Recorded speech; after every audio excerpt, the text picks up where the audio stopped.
ও আমার এসআইরে ডাকছিল পরশুদিন, আমি গেছিলাম। তো আমার চেহারা দেখি অফিসাররা এসে হুজুর হুজুর করতে লেগেছে। সালাম আলাইকুম হুজুর। ওয়ালাইকুম সালাম। তো আমার 53 নম্বর কুপন ছিল, 1 নম্বরই দিয়ে দিয়েছে, জানছে মালটা এখনই ঝামেলা করে দিলে বিপদ হবে, আমাকে 1 নম্বরই সেরে দিল। যাই হোক, আমি নাকি আমার বাপের সন্তান নয়। ভারতের ভোট কমিশনার বলেছে আপনি প্রমাণ দেন। তো অনেক দলিত, আদিবাসী, হিন্দু ভাই, মুসলিম ভাই ছুটে যাচ্ছে কাগজপত্র নিয়ে প্রমাণ দিতে। সব থেকে ভালো ডিএনএ পরীক্ষা করেন, কেকের বেটা ধরা পড়ে যাবে, কটা হারামের আওলাদ আছে ধরা পড়ে যাবে, মাল কোথাকার প্রোডাকশন ধরা পড়ে যাবে। ডিএনএ চেক করো, ঠিক না ভুল? ডিএনএ চেক করে নাও, তখন বোঝা যাবে কোন মালটা কোন গোডাউন থেকে এসেছে। কত দম আছে একবার করে দেখাও তো। অবাক লাগে, দুঃখ লাগে। 15 বছর জলসা করছি পশ্চিম বাংলার মাটিতে, সবাই জানে এটা মৌলভী শওকত সাহেবের ছেলে। আমাকে বলছে এটা তোমার বাপ কিনা, এসে প্রমাণ দিয়ে যাও, তোমার বাপের কাগজ নেই। বড় কষ্ট লাগলো শুনে। যাই হোক, অনেকজন যাচ্ছে। আমি চিন্তা করলাম অমরত সেনের মতো লোককে যদি কাগজ পাঠায় তাহলে আমাকে কেন পাঠাবে? তিনি অর্থনৈতিকবিদ, ভারতের একজন বিশিষ্ট ব্যক্তি, তিনার কাছেও চিঠি এসেছে, আপনি প্রমাণ দেন। তো আমার কাছে আসে। তবে আপনাকে একটা কথা বলে দিই, যারা এখানে নেতা বসে আছেন, যে নেতারা আমার কথা শুনছেন, আল্লাহর কসম খেয়ে বলছি। কার কসম খেলাম? আল্লাহর কসম মিথ্যা খাওয়া যায় না, সত্যতে খাওয়া যায়। কথাটা জানা আছে না নেই? আমাদের দেশের কিছু ছেলে আছে আর মেয়ে আছে, তাদের কাছে কসমটা বাসি ভাত। ওই জন্য বলে দিচ্ছি, শোনো, ভারতের যতগুলো নেতা মন্ত্রী আছো, তোমরা যদি মনে করো এই হিন্দু, মুসলিম, দলিত, আদিবাসী, মতুয়া, এই গরিবটিকে এদিকে জ্বালাবো আর 24 ঘন্টা এদিকে 12 মাস লাইনে দাঁড় করিয়ে রেখে দেবো, কখনো আধার কার্ড, কখনো নোটবন্দি, আর কখনো তোমার এসআইআর লাইনে দাঁড় করাবো, যেদিন এই জনতা খেপে যাবে, তোমাদেরও আন্ডারপ্যান্ট ছিড়বে ভারতের জন্য। তোমরা ভাবো না এই মানুষগুলোর কষ্ট। আমি কালকে মোবাইলে দেখলাম একজন আমাদের হিন্দু মা, 80 বছর বয়স, লাঠি ধরে গেছে, বাবা আমার হুটোগুলো অপারেশন হয়েছে কিছুদিন আগে, আমাকে ডাক দিয়েছে। কত বড় আস্পর্ধা! তোমার অফিসার বসে আছে, আমি ঢুকেছি, বলছে স্যার অফিসারের মা মারা গেছে। আমি বলছি ওর মা মারা গেছে, আমি কি করবো? আমি দাঁড়িয়ে থাকবো? ওর মা মারা গেছে না কি গেছে জানি না, সকাল 8টা থেকে লোকগুলো দাঁড়িয়ে আছে, 15 মিনিট টাইম দিলাম, যদি অফিসার অ্যাপয়েন্টমেন্ট না করো এই গেটটাই তো দিকে ভেতরে ভরে তালা মারবো। কার বাপের হিম্মত আছে? 10 মিনিটের ভেতরে অফিসার বস করিয়েছি, জানছে মাল খারাপ। আমি তো এরপর মিডিয়া ডাকতাম, চলে আয়, কেলানি হবে এদের। মিডিয়া ডাকতাম, পুলিশও দাঁড়িয়েছিল। কষ্টর বিষয় হচ্ছে এরা লাইনে দাঁড় করিয়ে দিয়েছে, অথচ এদের কষ্টের বিষয়টা ভাবে না। একটা চাষি মানুষ দিন গেলে আনবে তবে খেতে পাবে, তাকে 3 দিন থেকে লাইনে দাঁড় করিয়ে রেখেছে হারামখোরের আওলা, আর বলছে প্রমাণ দাও। বড় কষ্ট লাগে। বলছে 6টা ছেলে কেন? এবে 6টা ছেলে কেন আমি কি করে জানবো? যদি আমি খালি চিন্তা করছি, এই সময় যদি রবীন্দ্রনাথ ঠাকুর থাকতেন 100% তাকে বাংলাদেশ যেতে হতো। কেন? সে তো বাপের 14 নম্বর সন্তান।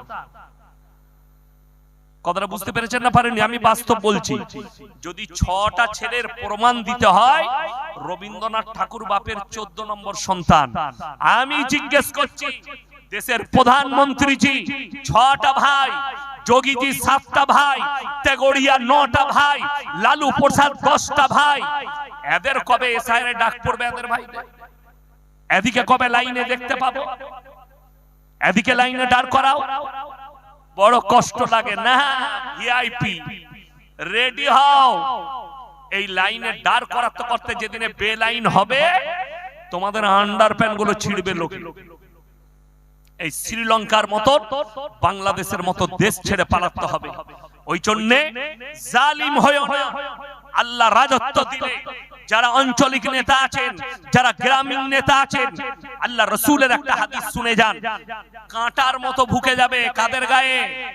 নেতাদের গায়ে ভুগবে। এই হাদিসটা রাসূল বললেন কিয়ামতের যতগুলো আলামত আছে তার মধ্যে মারাত্মক আলামত হচ্ছে অশিক্ষিত মূর্খরা সমাজের নেতৃত্ব দিবে আর শিক্ষিতরা চুপচাপ বসে দেখবে। আপনারা বলুন, স্বামী বিবেকানন্দ ভারতের একজন মহাপুরুষ না মহাপুরুষ নয়? মহাপুরুষ। কবিগুরু রবীন্দ্রনাথ ঠাকুর, ঈশ্বরচন্দ্র বিদ্যাসাগর, বঙ্কিমচন্দ্র চট্টোপাধ্যায়, শরৎচন্দ্র চট্টোপাধ্যায়, এরা হচ্ছে ভারতের এক একজন মনীষী। স্বামী বিবেকানন্দ আমেরিকার শিকাগো শহরে দাঁড়িয়ে বলেছিল, ভারতে নয় পৃথিবীর যদি কেউ মহামানব হয় তিনি হচ্ছেন হযরত মুহাম্মদ মুস্তাফা সকলে জোরে বলুন সাল্লাল্লাহু আলাইহি ওয়াসাল্লাম। এরপর ভেবে দেখুন, অসীম সরকারের মতো মুদখোরের কথা শুনবেন না নবী মুহাম্মদ সাল্লাল্লাহু আলাইহি সাল্লামের প্রশংসা করেছে স্বামী বিবেকানন্দের কথা শুনবেন? এটা আপনার ইচ্ছা। আমার তো মনে হয় স্বামী বিবেকানন্দের পিসাবে যাচ্ছিল অসীম সরকারের ব্রেনে সেটা। ঠিক বললাম না ভুল বললাম?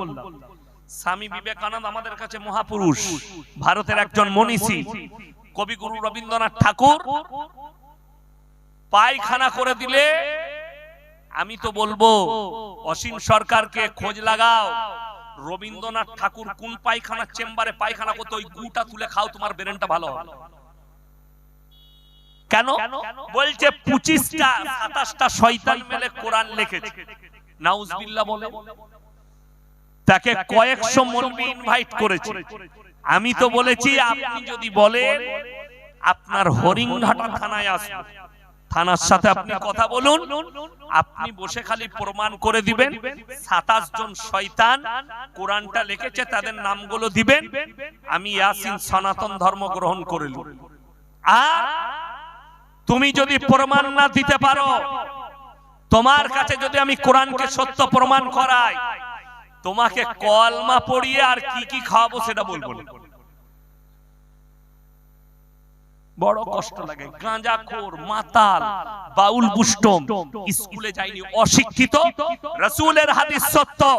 আল্লাহর নবী বললেন কিয়ামতের পূর্বে অশিক্ষিত মূর্খরা দেশের নেতৃত্ব দিবে আর শিক্ষিতরা চুপচাপ বসে দেখবে।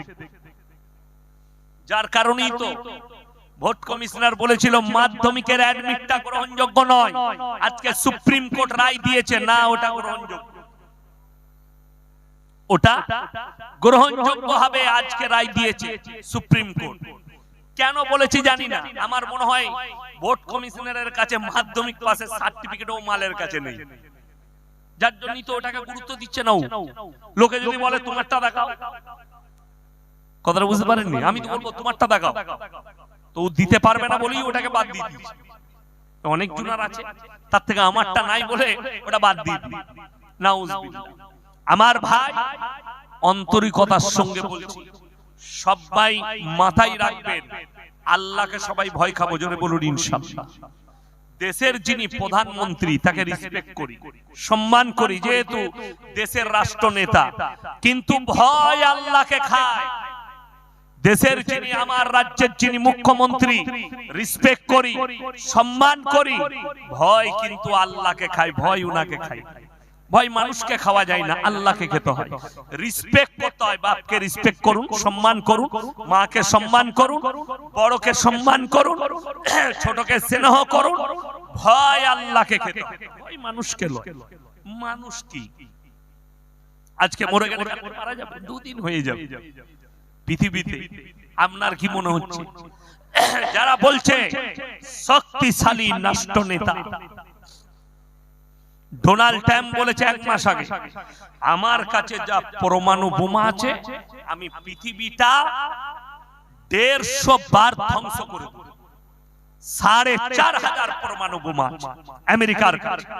সে যদি চায় অবশ্যই 100 বার ধ্বংস করে দিতে পারে, তার কাছে যা প্রমাণ আছে, অস্ত্র ভান্ডার আছে।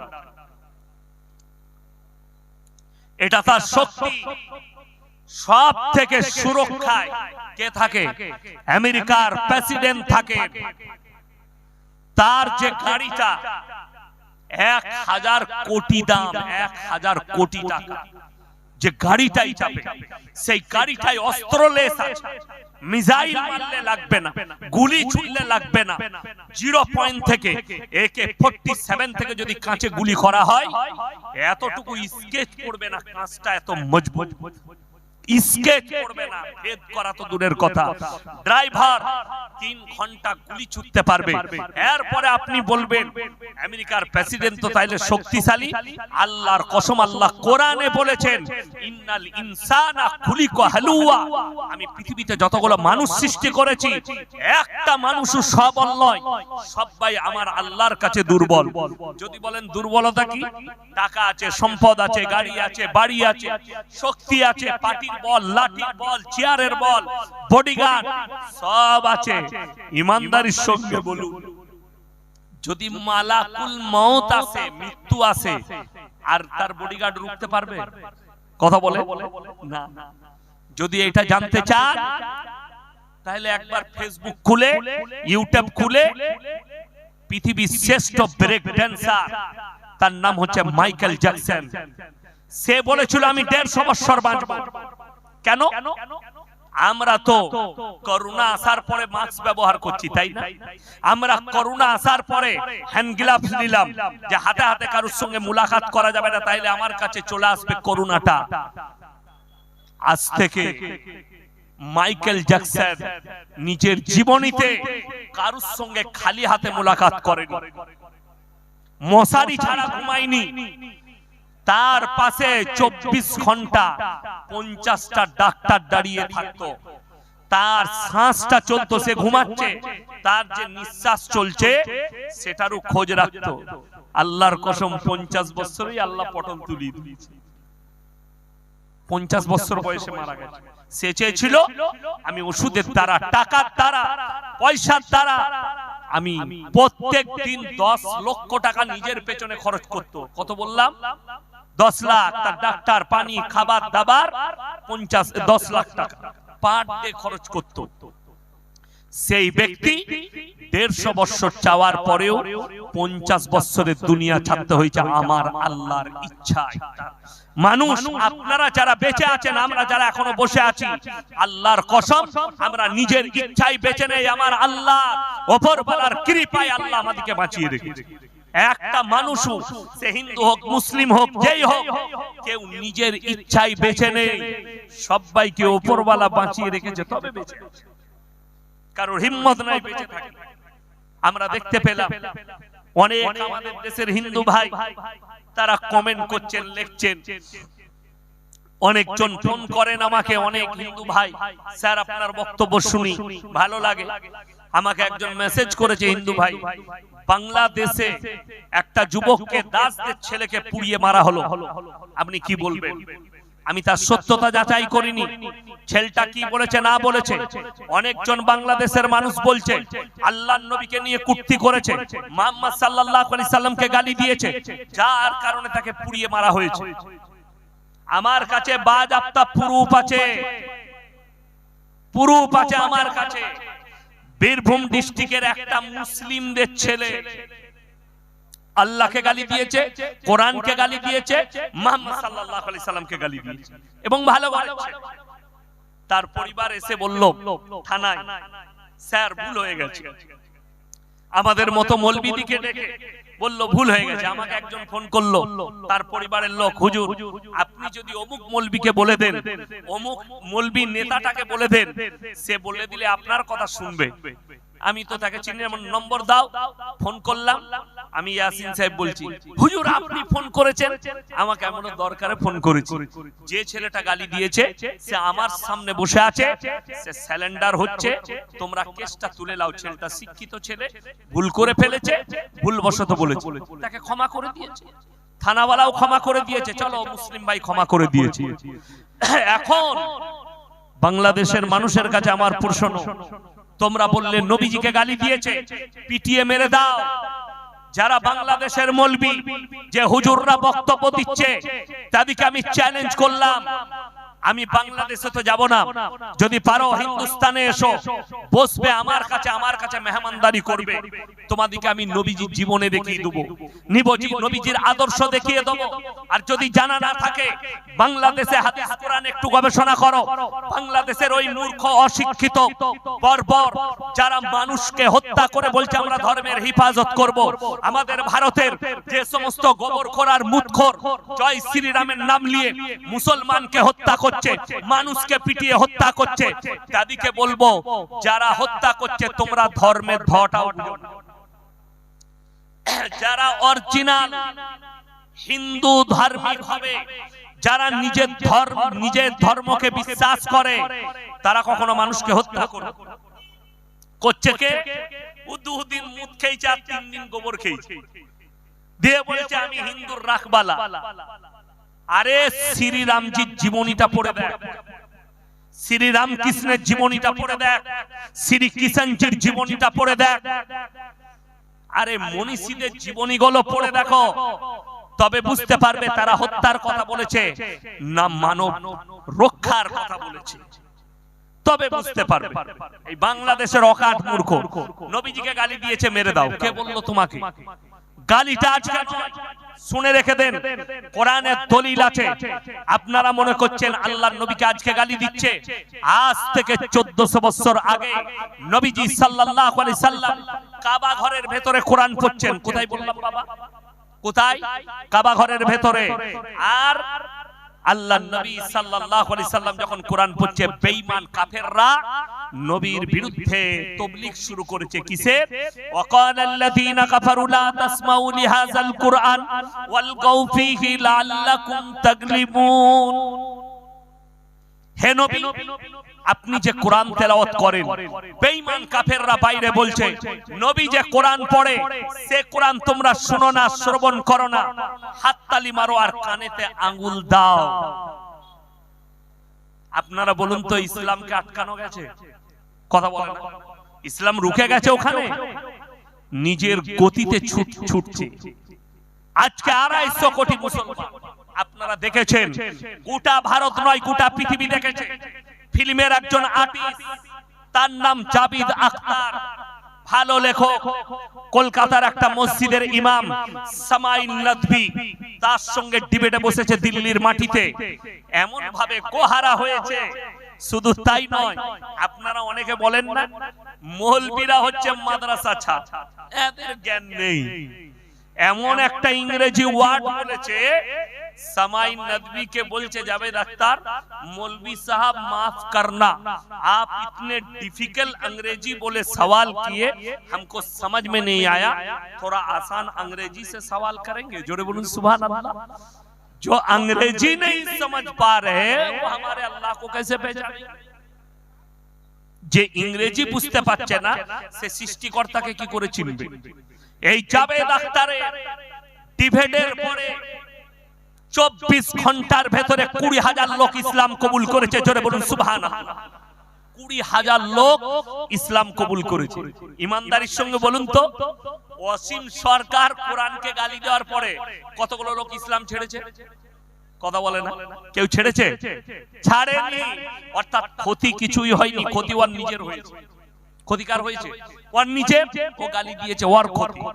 আমি তো দোয়া করব, আল্লাহ অসীম সরকারের তকদিরে ঈমান লেখা থাকলে ঈমান দাও, তা না হলে তাকে নিস্তে নাবুদ করে দাও। বলুন আমিন।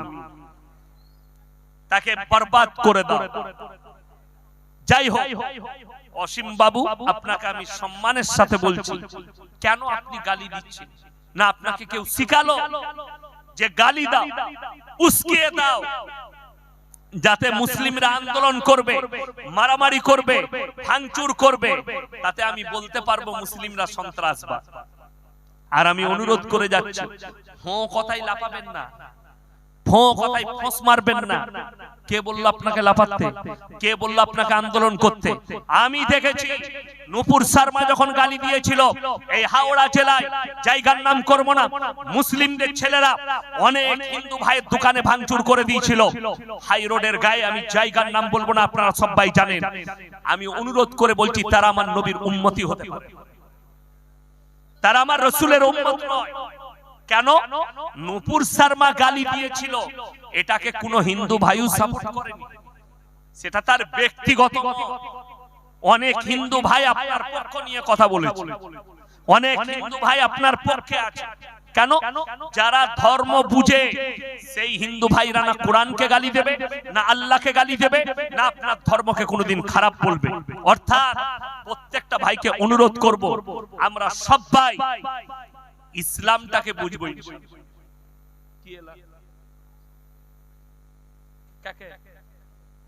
কেন বলার কোনো দরকার নাই তো? ডেকে ডেকে জান্নাতে ও তাবারুক যে বসবে সে পাবে, না পাবে ঝামেলা শেষ, ঠিক কি না? চেয়ারে বসলে পাবে, বাইরের মাল কটা তাবারুক পাবে না। এরপর দেখি আসে কি আসে না, তাই না? তাড়াতাড়ি ঢুকে যান। আমি কিন্তু আর 10 মিনিট টাইম নেব, 10 মিনিটের ভেতরে ঢুকে গেলে ভালো হয়, নাহলে তাবারুক পাবেন না। হ্যাঁ, বাইরে গেটে মুটি দিবেন না, যা হবে ভেতরে। চেয়ারে চলে আসুন, চেয়ারে ভাই, চেয়ারে বসে যান, তাবারুক পাবেন। যাই হোক, আমি যেটা বলছিলাম আপনাদিকে, যে কোন ধর্মই মানুষ হত্যা শিখায় না, কোন ধর্মই মানুষের ক্ষতি শিখায় না। তাতে হিন্দু হোক, মুসলিম হোক, খ্রিস্টান হোক, আর শিখ হোক, আর ঈসাই হোক। আমার বন্ধুগণ, অনুরোধ করে বলছি, মাথা গরম করবেন না। নবীজি সাল্লাল্লাহু আলাইহি সাল্লাম এটা বলে আমি শেষ করব, যেদিনে মক্কা বিজয় করেছেন সেই দিনে 5টা অর্ডার জারি করলেন। কটা বললাম বাবা? 5টা। নাম্বার 1, বৃদ্ধকে মারতে পাবে না। নাম্বার 2, বৃদ্ধাকে মারতে পাবে না। নাম্বার 3, আত্মসমর্পণ করলে মারতে পাবে না। নাম্বার 4, কাবা ঘরে প্রবেশ করলে মারতে পাবে না। নাম্বার 5, শিশুকে মারতে পাবে না। জোরে বলুন না সুবহানাল্লাহ। এটা ছিল নবীজির এলান। সাহাবীদিকে চুপ করিয়ে দিলেন। আজকে বদলা লিবার দিন নয়। আল্লাহর নবী দাঁড়ালেন মক্কা নগরীতে আর বললেন, হে বেঈমান কাফেরের দলেরা শোনো, আমি আল্লাহর নবী, দয়ার নবী। আমি ক্ষমা করতে জানি, দয়া করতে জানি, বদলা নিতে জানি না। জোরে বলুন সুবহানাল্লাহ। আমি বদলা নিতে জানি না, আমি দয়া করতে জানি, ক্ষমা করতে জানি। আমার বন্ধুগণ, আপনাদের সকলকে অনুরোধ করছি, সবাই নিয়ত করলেন আমরা ভালো হব। জোরে বলুন ইনশাআল্লাহ, ভালো হব। হ্যাঁ, লাস্টে একটা কথা বলি আপনাদেরকে, সবাই কোরআনের সাথে সম্পর্ক রাখবো। হাত তুলে বলুন তো ইনশাআল্লাহ। হ্যাঁ, আপনারা শুনলেন কারি সাহেবের তিলাওয়াত, হযরতের বয়ান, তারপরে এতগুলো তালবিলিমের মাথায় পাগড়ি। মুমতাজ ভাইয়ের আজ নয়, যেদিনে মসজিদের কাছে মাদ্রাসা ছিল সেই দিন থেকে আমার সাথে সম্পর্ক। আমি আসি, বিশেষ করে আমি দোয়া করব।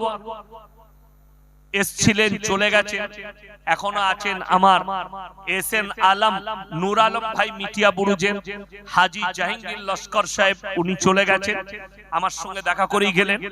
আর আমাকে বেটার মতো ভালোবাসেন হাজী শাহানুর উস্তাকার সাহেব, মাদ্রাসার পাশেই বাড়ি।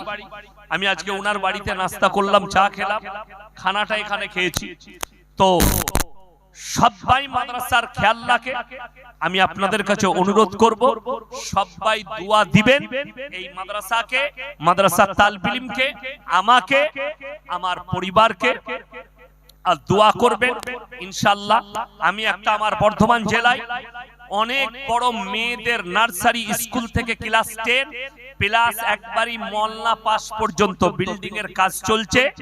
দোয়া রাখবেন খুব তাড়াতাড়ি যেন আমি মাদ্রাসাটা চালু করতে পারি আপনাদের খিদমতে। আমার মাদ্রাসার কাজ চলছে, মেয়েদের মাদ্রাসা, বাচ্চা মেয়েদের।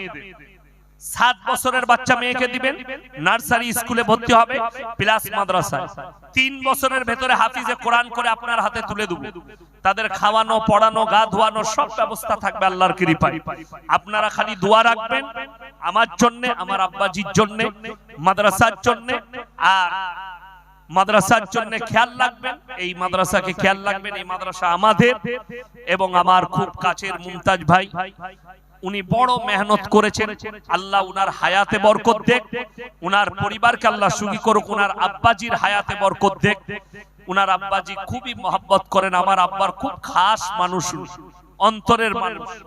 তাই আমি লাস্টে এতটুকু খালি অনুরোধ করব, সবাই হাত তুলে ওয়াদা করবে আজ থেকে সবাই 5 ওয়াক্তের নামাজি হব ইনশাআল্লাহ। সমাজের অবস্থা জানেন খুব খারাপ, 100টার মধ্যে 90টা বেনামাজি। ঠিক বললাম না ভুল বললাম? কথা বলেন, 90টা বেনামাজি। আমাদের দেশে 3টে কোয়ালিটির নামাজি আছে। কটা বললাম বাবা? 3টে। একটা 5 ওয়াক্তের, একটা জুম্মার, আর একটা ঈদ আর বকরা ঈদ। ঠিক বললাম? ঈদের দিনে লাপাই কোন মাল কটা, ওইগুলোই বেশি লাফাই, তাই না? গলায় লাল তোয়ালি, সাদা জামা, সাদা লুঙ্গি, সাদা জুতো, আর আতর লাগিয়েছে গোলাপ আতর দিয়ে চলে এসছে। আসার পরেই বলছে হুজুর নিয়তটা বলবেন। নিয়ত নিয়ে কি করবি বে? দরুদ শরীফ জানে না, আত্তাহিয়াতু জানে না, দোয়ায়ে মাসুরা জানে না, রুকু সিজদা তাসবিহ জানে না, ও দোয়াটা নিয়ে ধুয়ে খাবে নিয়ত নিয়ে।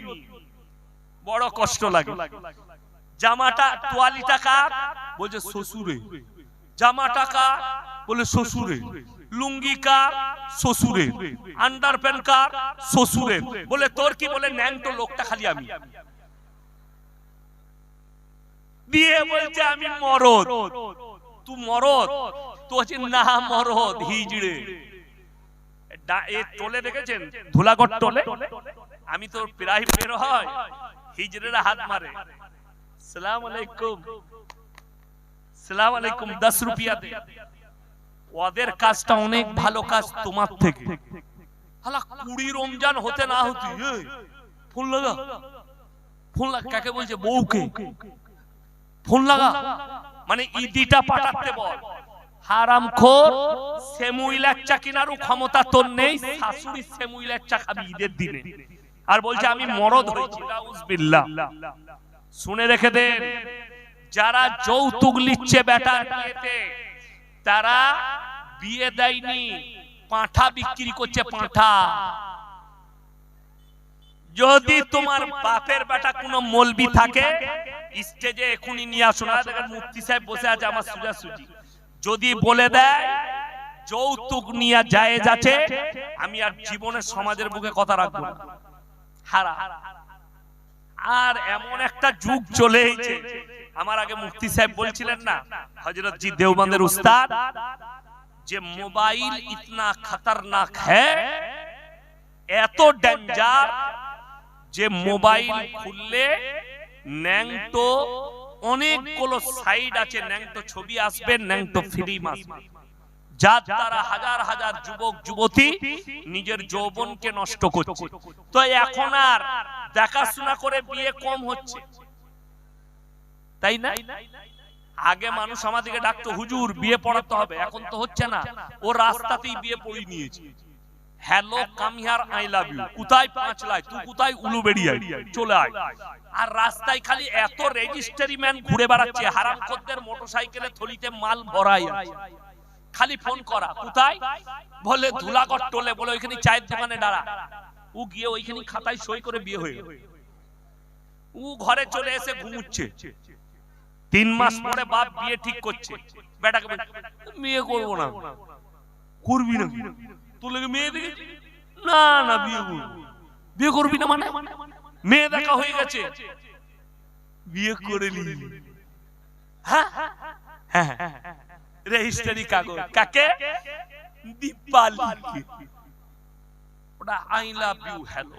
মুসলিম যুবক আর যুবতী শুনে যাও, ইসলামী শরীয়তে লিভিং, প্রেম ভালোবাসা হারাম, জিনা করার পাপ হবে। আপনি নিজেকে বাঁচান, পরিবারকে বাঁচান। সময় কম। মুমতাজ ভাই মনে করেছে 40 মিনিট বলবে, আর কি আছে, আমি 2 ঘন্টার বক্তা, এখন তো আমার কিছুই হয় না। বুঝতে পারেননি কি? হ্যাঁ হ্যাঁ, জেনারেটর মাল ও চালিয়ে দিয়েছি, চলেই যা। আর আমার জলসা নাই, খালি আজকেই জলসা, কাল থেকে ঘুমাবো আমি বাড়িতে। উত্তরবঙ্গে জলসা আছে, আমাকে যদি 9টায় চাপাত তো পাক্কা 2 ঘন্টা বলতাম। পাক্কা 2 ঘন্টা।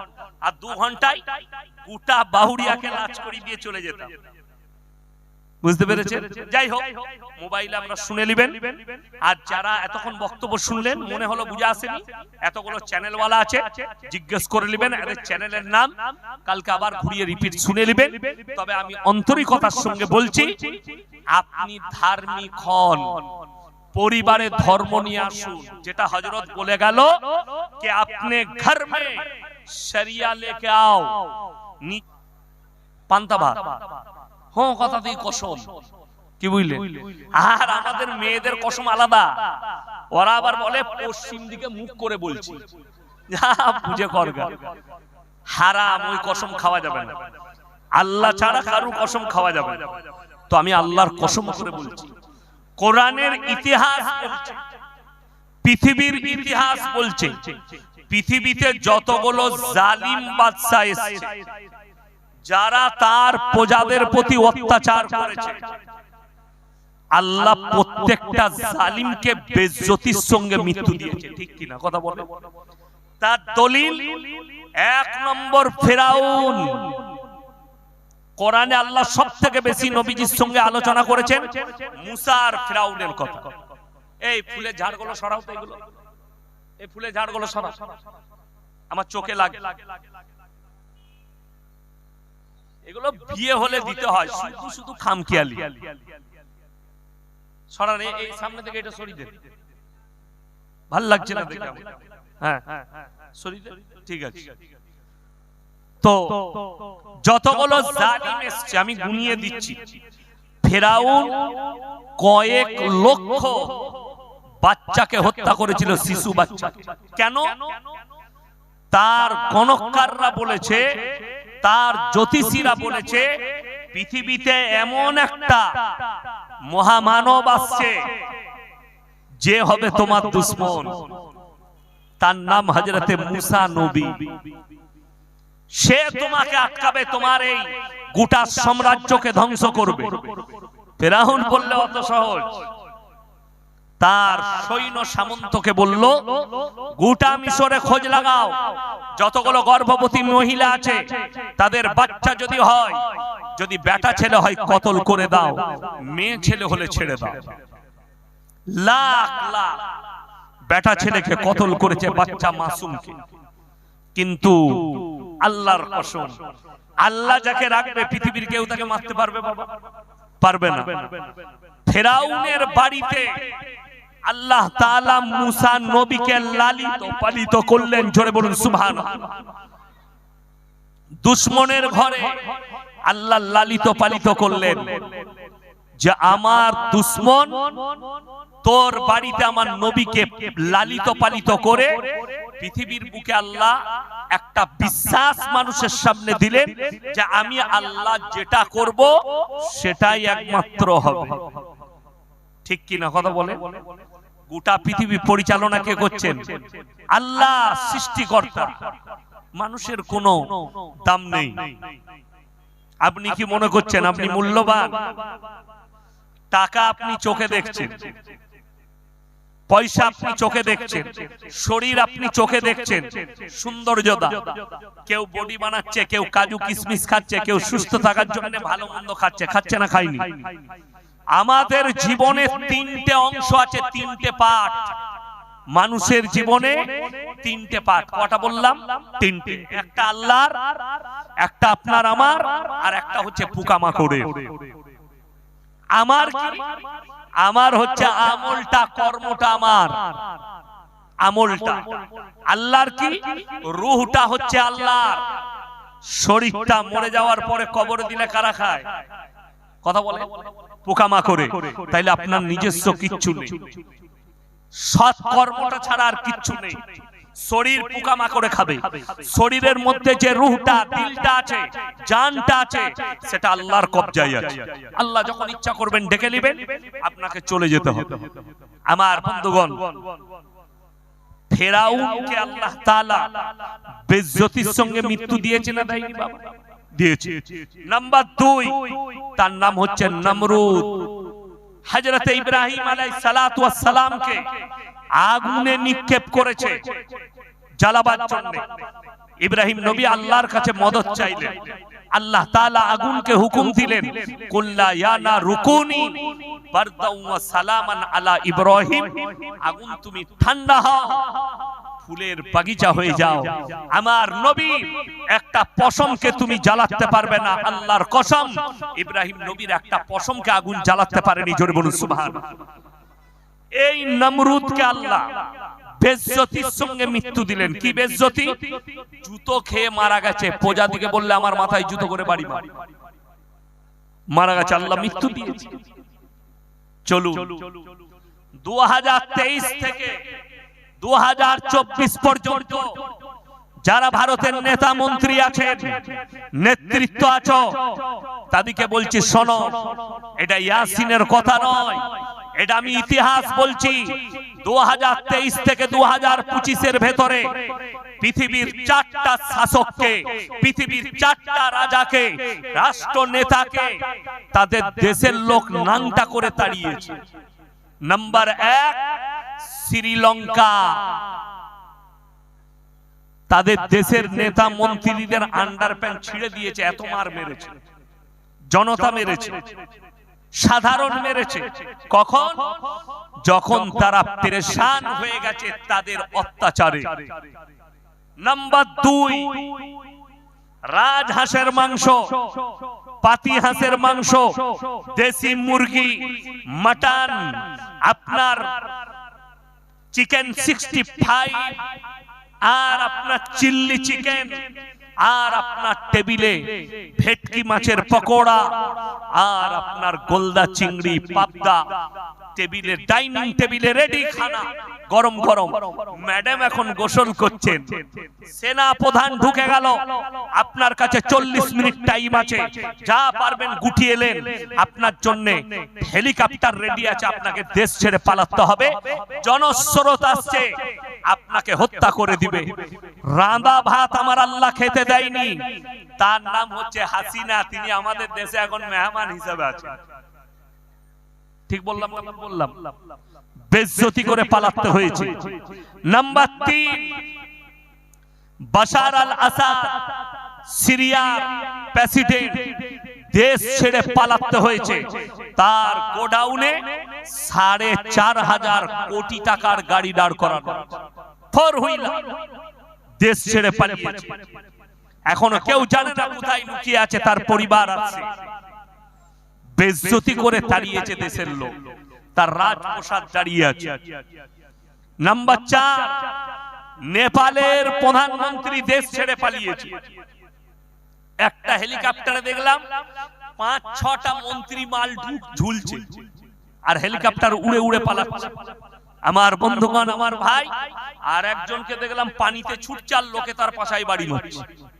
মন্ত্রী, তোমার তো লাল বাতি গাড়ি ছিল, তোমার তো বডিগার্ড ছিল, তোমার তো ওয়াই ক্যাটাগরির বডিগার্ড, গেল কোথায় তারা? তোমার তো আন্ডারপ্যান্ট ছিটছে লোকে।